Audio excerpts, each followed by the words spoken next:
निदहाति वेदः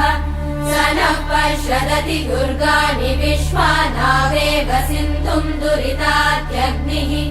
तामग्निवर्णाम् तपसा ज्वलन्तीम् भैरोचनीम् कर्मफलेषु जुष्टाम्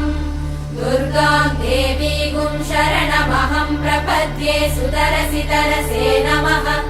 अग्ने त्वम् पारयानव्यो अस्मान् स्वस्तिभिरति दुर्गाणि विश्वा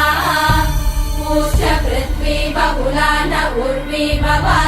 भवातोकायतनयाय शम्योः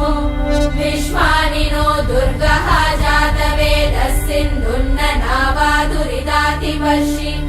अग्ने अत्रिवन्मनसा गृणानोऽस्माकम् बोध्यपिता तनूना पृतनाजितगुम् सहमानमुग्रमग्निगुम् भुवेम परमात् सदस्ता